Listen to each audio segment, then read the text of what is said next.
Terima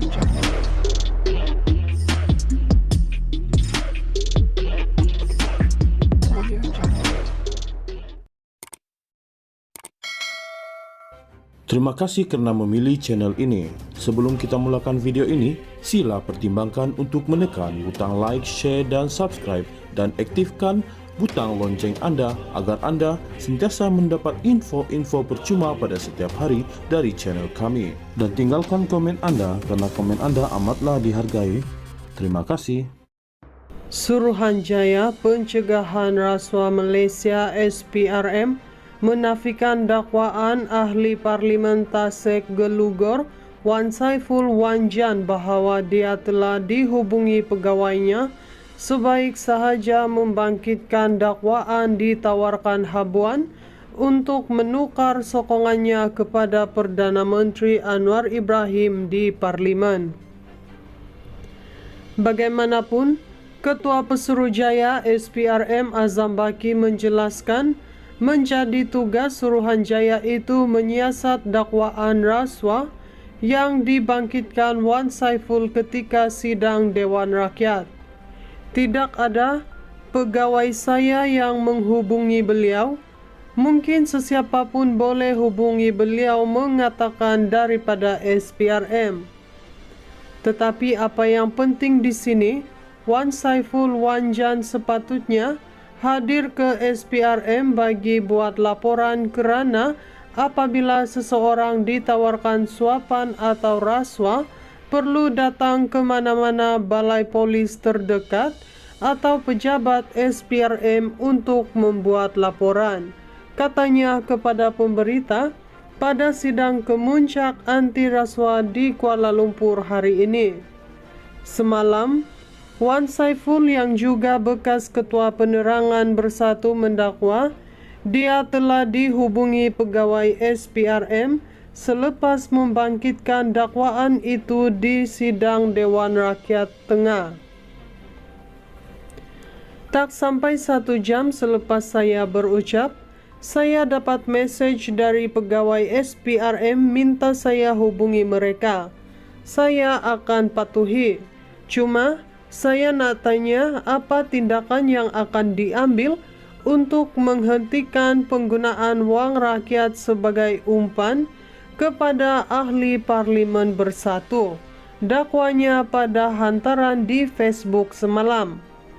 Terdahulu, ketika sesi perbahasan titah yang di Pertuan Agong di Dewan Rakyat, Wan Saiful turut mendakwa dia telah hadir 4 pertemuan dengan individu berbeza yang memujuknya untuk menyokong Anwar.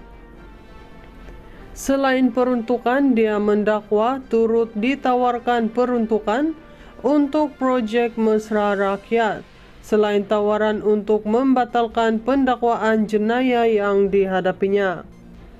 Dakwaan itu mengundang kekecohan dengan ahli Parlimen Kerajaan menyifatkan Wan Saiful sekadar menjajah kabar angin.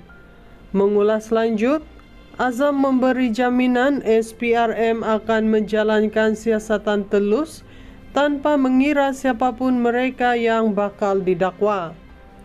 Kalau di bawah SPRM siasatan telus akan dijalankan terhadap sesiapapun, kita tidak memilih sesiapapun sekiranya melakukan kesalahan melibatkan mana-mana anggota pentadbiran kerajaan, kita tetap siasat. Dalam hal ini adalah lebih molek beliau datang ke SPRM atau balai polis kerana beliau menyebutnya di Parlimen ini bukan bentuk spekulasi. Bila beliau sebut dalam Dewan Rakyat yang mulia, ia menjadi tanggungjawab beliau untuk tampil ke hadapan. Dan kami nak tahu juga apa butiran lanjut yang disebutkan seseorang itu penting kerana tugas kami menyiasat, katanya. Setakat ini sudah 6 ahli Parlimen Bersatu yang menyuarakan sokongan kepada Anwar. Pembangkang mendakwa peralihan sokongan itu dibuat menerusi ancaman dan tawaran habuan kepada mereka. Sebelum ini, Ahli Parlimen Bukit Gantang Syed Abu Husin Hafiz Syed Abdul Fasal yang telah mengisytiharkan sokongan kepada Anwar mendakwa lebih 10 lagi ahli Parlimen Bersatu yang akan berbuat demikian. Bersatu bercadang untuk memindah perlembagaannya pada Perhimpunan Agung Khas yang dijadual berlangsung hujung minggu ini. Suruhanjaya Pencegahan Rasuah Malaysia SPRM menafikan dakwaan ahli Parlimen Tasek Gelugor Wan Saiful Wanjan bahawa dia telah dihubungi pegawainya sebaik sahaja membangkitkan dakwaan ditawarkan habuan untuk menukar sokongannya kepada Perdana Menteri Anwar Ibrahim di Parlimen. Bagaimanapun, Ketua Pesuruhjaya SPRM Azam Baki menjelaskan menjadi tugas Suruhanjaya itu menyiasat dakwaan rasuah yang dibangkitkan Wan Saiful ketika sidang Dewan Rakyat. Tidak ada pegawai saya yang menghubungi beliau. Mungkin sesiapapun boleh hubungi beliau mengatakan daripada SPRM.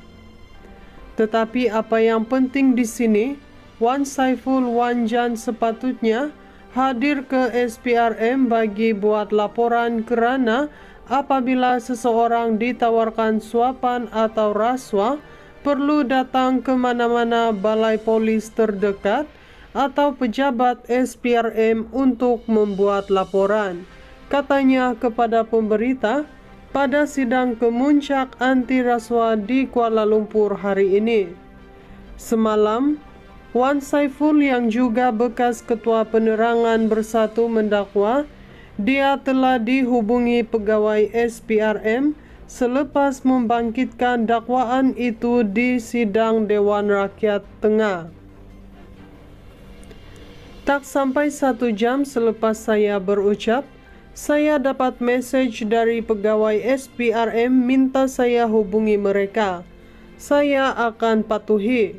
Cuma, saya nak tanya apa tindakan yang akan diambil untuk menghentikan penggunaan wang rakyat sebagai umpan kepada ahli Parlimen Bersatu. Dakwanya pada hantaran di Facebook semalam. Terdahulu, ketika sesi perbahasan titah yang di Pertuan Agong di Dewan Rakyat, Wan Saiful turut mendakwa dia telah hadir 4 pertemuan dengan individu berbeza yang memujuknya untuk menyokong Anwar. Selain peruntukan, dia mendakwa turut ditawarkan peruntukan untuk projek mesra rakyat, selain tawaran untuk membatalkan pendakwaan jenayah yang dihadapinya. Dakwaan itu mengundang kekecohan dengan ahli Parlimen Kerajaan menyifatkan Wan Saiful sekadar menjajah kabar angin. Mengulas lanjut, Azam memberi jaminan SPRM akan menjalankan siasatan telus tanpa mengira siapapun mereka yang bakal didakwa. Kalau di bawah SPRM siasatan telus akan dijalankan terhadap sesiapapun, kita tidak memilih sesiapapun sekiranya melakukan kesalahan melibatkan mana-mana anggota pentadbiran kerajaan, kita tetap siasat. Dalam hal ini adalah lebih molek beliau datang ke SPRM atau balai polis kerana beliau menyebutnya di Parlimen ini bukan bentuk spekulasi. Bila beliau sebut dalam Dewan Rakyat yang mulia, ia menjadi tanggungjawab beliau untuk tampil ke hadapan. Dan kami nak tahu juga apa butiran lanjut yang disebutkan seseorang itu penting kerana tugas kami menyiasat, katanya. Setakat ini sudah 6 ahli Parlimen Bersatu yang menyuarakan sokongan kepada Anwar. Pembangkang mendakwa peralihan sokongan itu dibuat menerusi ancaman dan tawaran habuan kepada mereka. Sebelum ini, ahli Parlimen Bukit Gantang Syed Abu Husin Hafiz Syed Abdul Fasal yang telah mengisytiharkan sokongan kepada Anwar mendakwa lebih 10 lagi ahli parlimen Bersatu yang akan berbuat demikian. Bersatu bercadang untuk memindah perlembagaannya pada Perhimpunan Agung khas yang dijadwal berlangsung hujung minggu ini.